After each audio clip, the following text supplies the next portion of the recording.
Now about the higher.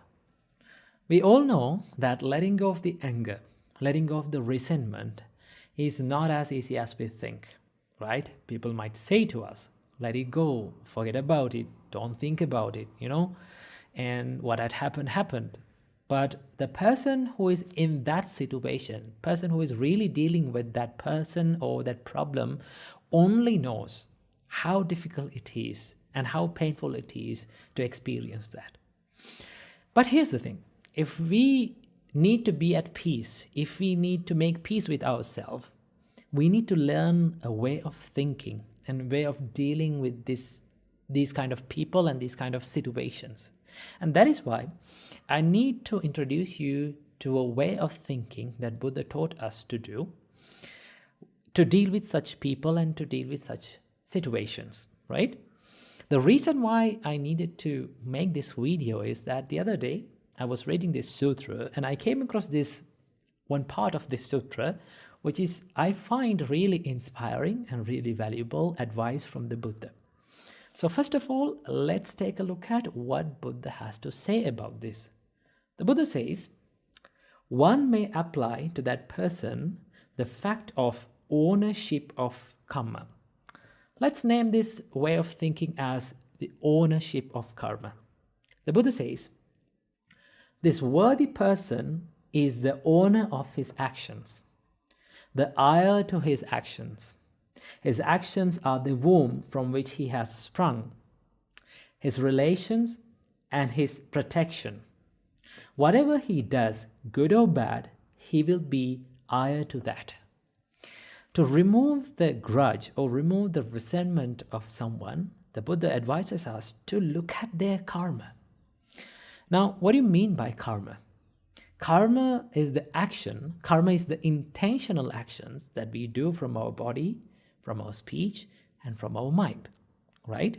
Now, with these intentions, we create sort of consequences. The other part of the karma is called consequences of karma, which we call in Pali vipaka, right? So with this karma, there's one part called the vipaka. That means the consequences of karma, right? So the Buddha says, whatever the karma you do with intentions, whatever the intentional actions that you do, it generates its own consequences, right? So the Buddha says that if someone does actions with his body, speech, and his mind with an impure intention or impure mind, the suffering follows that person like a cartwheel follows the ox, right? So in that case, let's say if someone is hurting you, right? If someone is hurting you and your emotion, hurting your emotions, so that person is doing that intentionally, right? With that intention, he generates karma. Now, if you consider about that intention, you can clearly say that intention is not pure. It is an impure intention. So with impure intention, what generates? Impure karma. And when one generates impure karma, the suffering follows that person. So when you look at someone who is hurting you, you can think, okay, whatever they do, right now they're doing an unwholesome action, so they're going to go through the consequences of that action.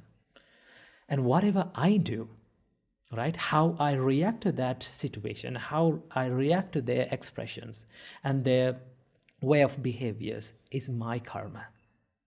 Now, do I need to get intervened with their unwholesome actions? Do I need to collect such unwholesome actions to my life, such unwholesome karma to my life? Then you can tell to yourself, I clearly don't want that to happen to myself because I care for myself and I love myself. When you think about that, it's a great way of thinking about such people, right? So whenever you come across with a difficult customer, a rude customer, what do you have to do? Okay, you have to think, whatever the karma that they are going to collect is their own karma. And how I respond to that karma is my karma. So I choose to respond to this situation with kindness, compassion, and patience. and maturity. Most importantly, maturity is really crucial when you are dealing with such people. Okay, I always say to people that when someone is angry with you, when someone is yelling at you, be the bigger person. That means be someone who is bigger than that person's qualities, right? Be someone who has bigger patience than that person. So when you face such situations with patience and maturity, you can deal with such people in the correct way, and also you can let go of that anger and resentment with time, right? I know most of the time you will not be able to do this as quick as you want, right? Although you may need to let go of the anger quickly, it won't happen. But it's okay. Take a good time to let go of the anger by thinking like this, right? So let's say you are going through a difficult situation and someone is angry with you and you are angry with them, right? You hold on to this grudge and resentment in your mind. Then what happens to you? The more you hold on to it, who is the person who is going to get hurt? You're the person who is going to get hurt, right? Because there's a nice saying that says, it's a Buddhist saying that says that if you're angry with someone, right, if you're holding and you're hating someone, it's like holding a hot coal, right, or red hot iron ball in your hand, and you're trying to throw it at another person to hurt that person. If you take a red hot iron ball to throw it to a person, who is the first person is getting hurt? You're the one who is getting hurt first, right? So in the same way, if you hold on to the anger, if you hold on to the resentment about someone, the first person who is going to get hurt is you. So when you understand this, and when you understand that self-care, self-love, self-compassion is important to heal, then you can let go of that anger. So this is the way to think about the person. Think in the perspective of karma, right? Whatever they do, it is their karma, and how I respond to that is my karma. So I choose to collect. I choose to collect a good karma to my life by responding to that situation with patience and maturity. So I hope this idea will help you to deal with such people in the correct way. And I wish you all, may you be healthy and may you be happy. Namo Buddhaya. Namo Buddhaya. Welcome to another video. In today's video, let's talk about how to control our negative emotions and how to control our mind. Well, the nature of our mind is it always likes to wander in negative emotions and negative thoughts. Negative thoughts like anger, desire or lust, or then jealousy, maybe resentment. These are the negative thoughts that our mind likes to wander in. So how can we control it? Well, our great teacher Supreme Buddha introduced us a gradual training where you can practice this controlling of negative emotions or negative thoughts in your mind. So without any further ado, I'm going to introduce them to you. So first and foremost, before getting into these steps, there is one thing that you have to practice, and there is one thing that you have to master, and that is awareness. If you are not aware of what you're thinking, if you are not mindful about what you're thinking, then you cannot control it. So you have to totally understand and you have to totally be aware of what you're thinking. Okay? So whenever you become aware of what you're thinking, then you will have that power to control it. So here comes the first step. Buddha says, whenever you become aware of your mind is wandering in negative thoughts like anger or lustful thoughts or resentment or jealousy, the first thing is to shift your thought pattern to something wholesome. There are some wholesome thoughts in your mind which makes you peaceful. Maybe like thinking of something that you have done in the past, like maybe you helped someone. Whenever you think that thought, your mind becomes happy and peaceful. So what you're going to do is, whenever you become aware of your negative thoughts, we're going to shift our thought pattern to something that is wholesome, something that makes us peaceful. So that is the first thing that Buddha says. Shift your thoughts to wholesome thoughts. If that first step did not work out, then what you have to do, go for the next step. What is that? Buddha says, think about the disadvantages of thinking negative emotions, right? If you are constantly having angry thoughts, then you have to think, these thoughts are hurting myself and others. If I take actions according to these thoughts, it will hurt myself and the others. Remember, it may be a little thought of anger, but if it grow up, what will happen? It will be destructive. So what do you have to do? Think about the drawbacks or disadvantages of thinking these negative thoughts. Then, whenever you see these disadvantages, your mind will tend to stay away from these negative thoughts. Most of the time, we are not aware of these disadvantages. Okay? So what do you have to do? Think, if I keep on thinking these negative thoughts, it is not going to help me. It will disrupt my peacefulness. Right? That is the second step. Then as the third step, Buddha says, pay no mind, pay no attention. If the second step did not work out, go for the third step, to not to pay any attention to that thought, right? See, whenever we give so much attention to something, maybe a thought, it grows again and again, it grows more, right? For an example, if you became angry with someone and if you keep thinking about him again and again and becoming angry, that anger will grow more and more. So what do you have to do? We have to let the thought be a thought without paying much attention, right? When you just stay away from giving attention, then it will fade away from your mind. It's something like this. Have you seen little babies, when they fall down, they start to cry, right? If the parent or the mother or father see that it is not a big deal of falling, if mother or father did not give any attention to that baby, what does he do?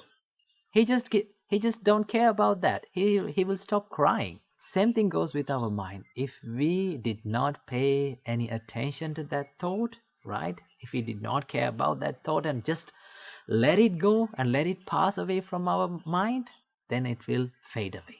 That is one way of doing that. If the third step did not work for you, then the Buddha says, go for the fourth step, to relax your thought process, right? Now remember, when you think negative thoughts, your mind becomes so much busy, so much rough and distracted. So what you're going to do is, you're thinking, why am I thinking these distractive thoughts, these negative thoughts that are making me so much busy and making me distracted, right? So what you're going to do is, you're relaxing your thought process to something very soft and subtle. Maybe like loving kindness, maybe like compassion, right? Maybe like gratefulness. When you think those thoughts, when you think more positive thoughts, your mind or your thought process becomes so much relaxed.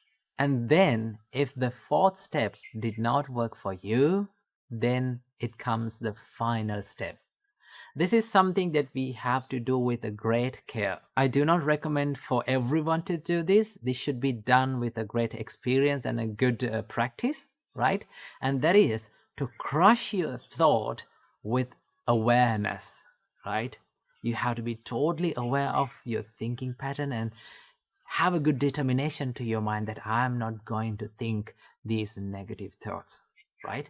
But this should not be done by everyone, right? Some may be not good at this, right? If you keep on becoming aware and if you keep on forcing this mind, it will grow more and more these negative thoughts. So if all those 4 steps did not work for you, then you have to go for the final step, right? So it is much better to practice these 4 thoughts before doing the final one. Okay, so practice these things. When you practice, you will feel and you will understand that your negative emotions are fading away little by little. Remember, this is not going to happen overnight.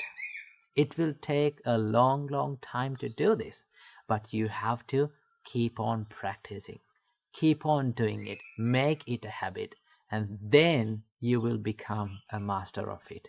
So, practice this practice and make your mind a place where free from negative thoughts. Namo Buddhaya. Namo Buddhaya. Good evening, everyone. Welcome and welcome back to another video. From today's video, let's discuss about how can we deal with anxiety and what to do when our mind becomes anxious, right? We all know that how it is painful when our mind becomes anxious and when we become afraid of the things that will happen in the future, or when the mind creates all these scenarios in our head about the things that will happen in the future, right? So how can we deal with this state of mind? There are a few things that we can do, right? But most of the time, when we become anxious, what happens is we become panicked and we take decisions that may not be the correct decision to take.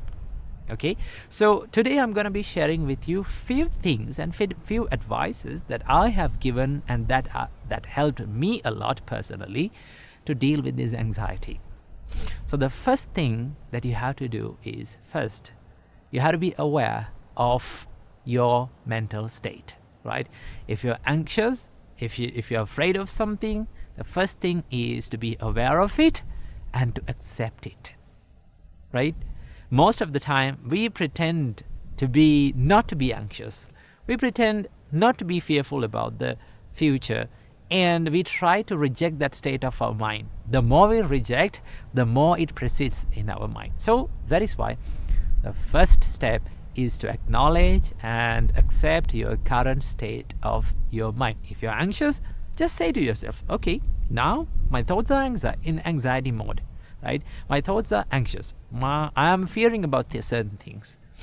Acceptance will help you to catch the thought and to be more aware of it. And also, when you accept it, it creates less pain, right? Acceptance is the first step of healing. So the first step is to accept your current mental state.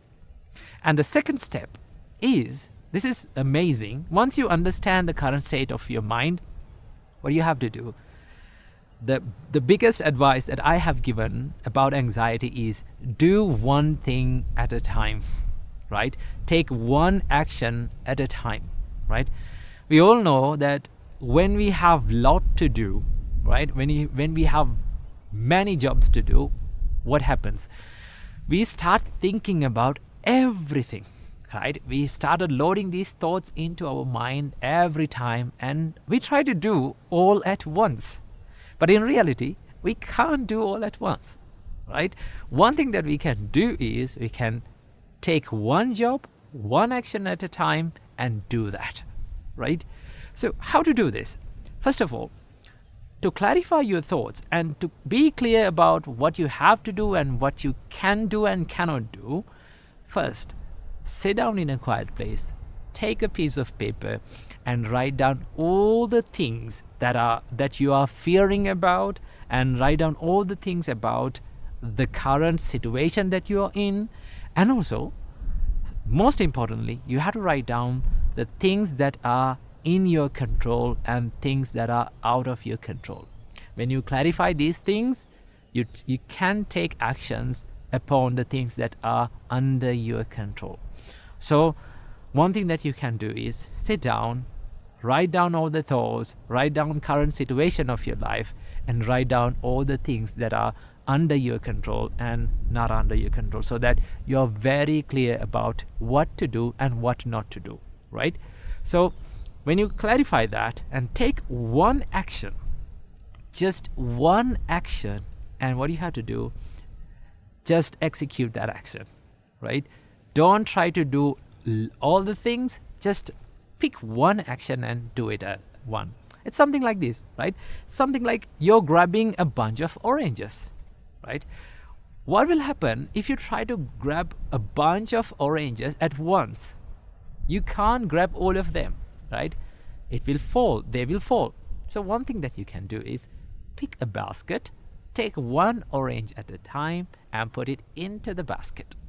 In that way, you can grab many oranges. In the same way, when you clarify your thoughts and take one action at a time and execute it, then it will be clear in your mind and it will ease up your mental state. So do one thing at a time. And the third step is to do it slowly and deliberately, right? Even when you become clarified about what to do, don't be anxious, don't be panicked. What do you have to do it slowly, right? One thing that a lot of meditation masters teach is that when you're anxious, do something slowly, right? Slow down. When your body becomes slow down, your minds become slow down. That's the connection between the body and our mind. When our mind is slow, our body is slow. When our body is slow, our mind is slow. So do things, take that action and do it slowly and deliberately. Do it with proper consciousness, proper awareness and proper mindfulness. That's so that you feel what you're doing. Then you understand what you're doing, right? So in that way, you can ease up this anxiety. And the last thing that you have to do is do it completely, right? Complete the action. When we are anxious about certain things, what we do, we don't complete that action, right? We just hang over that problem or that task and we don't complete it, right? One thing that you have to do is do it completely, right? Complete your action, do it slowly, deliberately, and finally complete that action so that that step is finished, right? And then once you complete that action, what do you have to do? Take the next step and do it slowly, deliberately, and completely. In that way, you can clarify what you have to do, and also you will get a good time to take good decisions. So this is a little way and a tiny practice that you can add to your life to ease up your pain of anxiety. And whenever you're anxious about certain things, try this and it will ease up your pain of anxiety. So keep this little advice in your mind and be happy. Namo Buddhaya. Namo Buddhaya.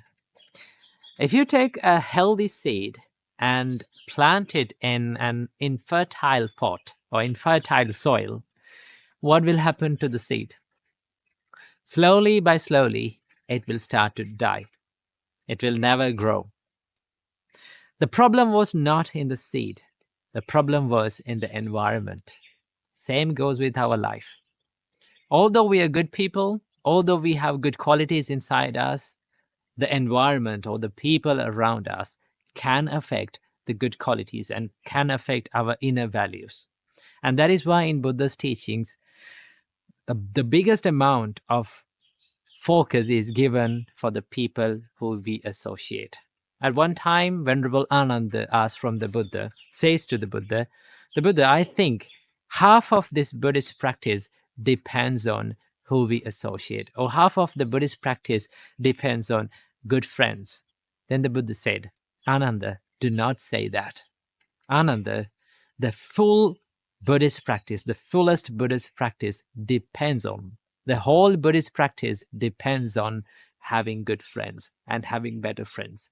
In Buddhism, we call them Kalyana Mitta, the noble friends. So who are noble friends? Noble friends are the friends who they direct you to do good things and to be a better person and to cultivate the inner values like love, compassion, patience, and practicing the Dharma. All these things, the people who help you to develop these things. So in the Buddha's teachings, having good friends around you is considered as a blessing to your life. The Buddha says this in Mahamangala Sutta. The Buddha says, Asevana cha balanang panditanang cha sevana etang mangala muttamang. That means the Buddha said, do not associate with people with lower qualities. associate with people with higher good qualities. Okay, having a good association with people who have higher values and higher qualities will help you to improve in your life. And that is why in the Buddha's teachings, a major focus is given to the people who we associate. Even in the monks community, when we are living with monks, monks live in one aim, with a one aim, to practice the inner qualities like love and compassion, sharing, meditations, and spiritual practice. When you're being around such a community, it is very easy for you to practice it. Now, when I began the practice of the monkshood, it was a challenge for us to practice these qualities like meditation. For an example, it was very difficult to meditate in the beginning, but we had group meditations. That means our senior monks meditated with us. Okay, we were sitting with the senior monks and we were meditating, and we see from the beginning of our monkhood, we saw that our senior monks are meditating for hours and hours, and that inspired us to meditate. So having and being with a community of people who are like-minded and being with people who can help you to improve is a blessing for all of our life. Now, when I say this, I know the question that comes to your mind. How can I have people around me that helps me to improve? Okay, because I live in a toxic environment. Maybe you're living in a toxic environment. Now, that is the problem that we most of the other people have, right? And then you may ask, like, I am living in a toxic environment, so how can I find good friends? And how can I find people who are going to help me? Well, I know we don't get the exact environment that we expect all the time. There will be always toxic people around us. There will be always unfavorable environments around us. Okay? But from time to time, we get into contact with people with better qualities and better people and with higher values. And do not lose that association. Connect with them, be with them, inspired, get inspired with them, and then associate. Keep associating those people from time to time. The more you associate them, the more you develop the inner qualities. It's something like this. If you grow a plant in a little pot, right? For an example, if you take a bonsai plant, it grows in a little pot, right? So the environment is limited, the soil is limited. Okay, so what happens to the tree? It doesn't grow much. Okay, it starts to grow slowly. But because of the environment, because the roots are stuck in that little amount of soil. What will happen if just one root came out of that pot and got connected with the ground? What will happen? The tree starts to grow. Same like that. If you get one connection, just one connection with a better person, or a better person who has good qualities and who can help you, you should not lose that connection, right? You have to be connected with that person and you have to grow, and that will help you to grow in your life. So then the environment that you live in will not matter to you, because you have that valuable connection with that one person. Okay, and that is why we need to choose the people who we associate wisely, because who we are the people who we associate. And that is why they say that you are the average of 5 people who you associate. Just look around the people who are living with you. Okay, just look around the people who you share your life and see you're the average of those 5 people who are very close to you. So that is why we need to be very wise and very keen when we pick friends and when we pick people to associate. And if you got just one connection with a person who has better qualities and good qualities who can help you to improve, never lose that connection. Be connected with that person and improve yourself. Namo Buddhaya. Namo Buddhaya. Welcome and welcome back to another video. Today, I want to talk about something really important for all of our lives, especially in these days. And that is the things that we should not speak with others, according to Buddha's teachings. Now, at first, you might be thinking, well, I'm not a Buddhist, so why should I care about these things? Here's the thing. These principles can be applied to anyone's life, regardless of their religion or belief system. So that is why these speeches are called four unwholesome speeches. That is what Buddha said about these speeches, four unwholesome speeches. So without any further ado, let's dive in. First of all, we have lying. Now, Buddha said, stay away from lying. Now, I know we all have said white lies here and there in all of our lives, right? But whether it is a white lie, whether it is a black lie, gray lie, or a red lie, no matter what the lie is, lying itself can be so harmful for all of our lives. Why is that? When you lie, it destroys your trust. When you lie, it destroys your character, right? So that is why it is very important to have trust between people. In our daily relationships between people, the most important component of a happy relationship is the trust. So that is why Buddha said, live a truthful life. And it is very important to have that transparency and honesty in our relationships. So the first thing that we have to stay away from is lying. And next we have divisive speech. What do you mean by divisive speech?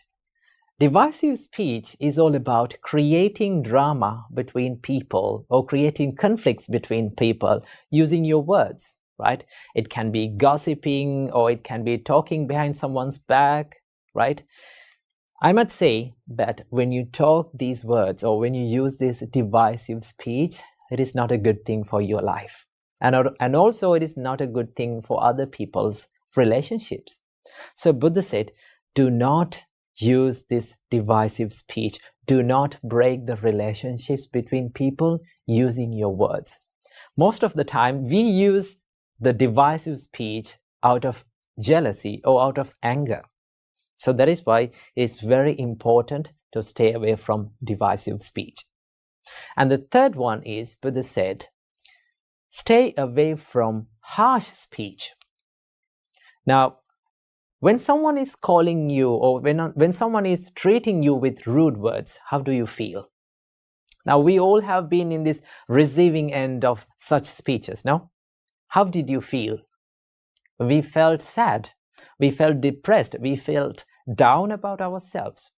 So that is why Buddha said, do not use your words to put someone down, right? Do not use your words out of anger. This is all about criticizing and name calling and putting someone else down with your words, right? So Buddha said, stay away from harsh speech. And finally, Buddha said, stay away from idle chatter. What do you mean by idle chatter? Idle chatter is all about speaking meaningless or useless things, right? Now, that doesn't say that we cannot have a small chat or a fun talk with people. We can do that, but we have to know where our limit is in our speech, right? We have to set the boundaries in our speech, right? We have to know where our speech become unproductive, right? When you use these words, when you use your words in a meaningful way, you can create a positive life. And you can create a positive emotions or positive feelings in others' lives too, right? So these are the four unwholesome speeches that we have to stay away from, that our great teacher Supreme Buddha taught us according to the Buddha's teachings, right? So why all these things matter? Why these unwholesome speeches matter in our life? Well, Buddha said, the words that we speak can create either positive or negative karma in our life. Do not think lightly about this karma, right? you have to be very careful about the karma. So the intention behind your words really matters in your life. And that is why we have to use our words wisely, because it can make a huge impact in our lives as well as in others' lives too. So words that we speak are like a knife, right? You can use the knife to cut something useful, right? And also you can use the knife to kill someone else. So let's use our words to create a better life for ourselves and for others. So thank you for tuning in. I hope you got some food for thought for your life. So until next time, I wish you all, may all of you be well and happy, and may all of you live in peace forever. Namo Buddhaya. Namo Buddhaya. The words that we speak have a great power. Remember, words can make people as well as the words can break people.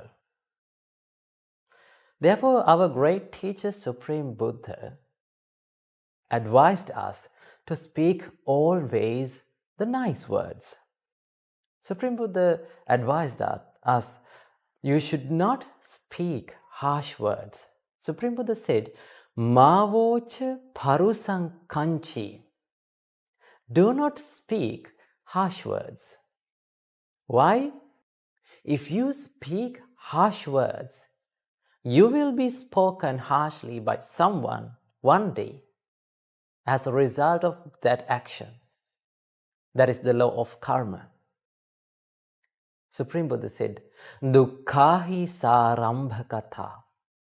The harsh speech, rude words, angry words is a suffering for everyone.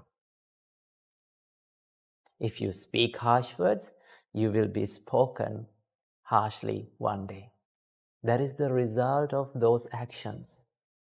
So that is why our great teacher Supreme Buddha advised us to always speak nice and gentle words. Because no one in this world would like to be spoken by anyone harshly. No one likes to listen angry words. No one likes to be scolded by someone. Sometimes in life, we may think to solve the problems, to deal with arguments, we need to be angry. We need to be stubborn. We need to speak harsh words and we need to hurt others in order to control others. But that is wrong. Remember, our great teacher Supreme Buddha advised us the best way to control the people, best way to win the hearts of the people, win the trust of the people, the best way to deal with the arguments is to use the kind words.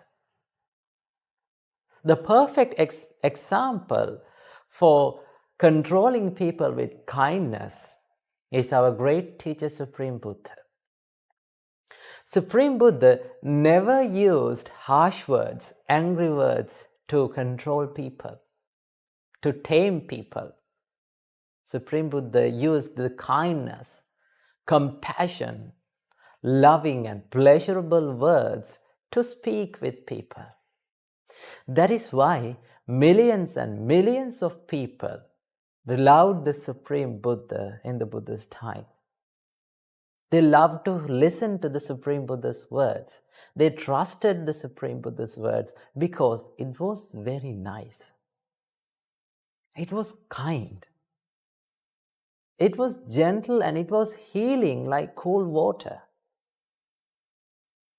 So, when we are dealing with our life problems, when we are dealing with people who are very toxic, when we are dealing with arguments, remember, you should watch what you are speaking. You should give a big concern about the words that you speak. Because words are like a weapon. It's like a knife. Now, when we take the knife, we can use the knife in order to do something good, as a useful thing. right? We can use the knife to cut vegetables and cut useful things. And also, knife can be used to kill a person. So words are like that. Words can heal the broken hearts of the people, as well as words can break the hearts of people. Sometimes words can lead someone's life to the death. So that is why Supreme Buddha said, never speak harsh words, rude words, angry words. If you speak angry words, what is the result? You will be spoken angrily and you will get hurt by the same words one day by someone else. So as the result of that action, according to the law of that karma, you're going to go through a hard time one day. So remember, when you speak the words, you have to think about what you are speaking. Supreme Buddha advised us that you should not speak all the things, all the thoughts that comes to your mind. Normally, people don't think about the thoughts that pop up in their mind, right? Supreme Buddha advised us that when a thought arises in your mind, you have to consider about that thought, whether this thought is good or bad. Whether this thought is going to hurt someone else, or is this thought is going to hurt myself. So if it is an evil thought, Supreme Buddha said, you should abandon that. You should not act upon that thought. You should not speak with those thoughts. That is why Supreme Buddha said, Manasache paduttena bhasativa karotiva. If with an impure mind, if one acts or speaks, Supreme Buddha said, the suffering will surely follow him like the cartwheel that follows the ox. So, dear devotees, you need to think twice before you speak. You need to give a big concern to what you speak. When you are speaking a word, always let those words to go through these 3 filters. Now, normally, people use filters to filter out the bad things from something good. So you need to flow your words through these 3 filters before you speak. So what are those 3 filters? Remember, before you speak any words, always think, is this word is a lie or a true? So when you think that, you can stop lying. So that is the first filter. And the second filter is, before you speak anything, always think, are these words are going to hurt anyone? Then you can stop the rude words that you are speaking. And the third filter is, always think, are these words are useful or not? Then you can stop the useless words that you are speaking with your mouth. So let your words to flow through these 3 filters. Then your words will be pure, right? If you speak gentle and nice and true words, everyone will like you. Everyone will like to be with you because everyone likes to listen to nice words. Everyone likes to be with people who speak nicely. So always speak gentle and nice words. Never speak harsh words to anyone. Remember, words can make people and words can break people. Namo Buddhaya, Theruvan Saranai.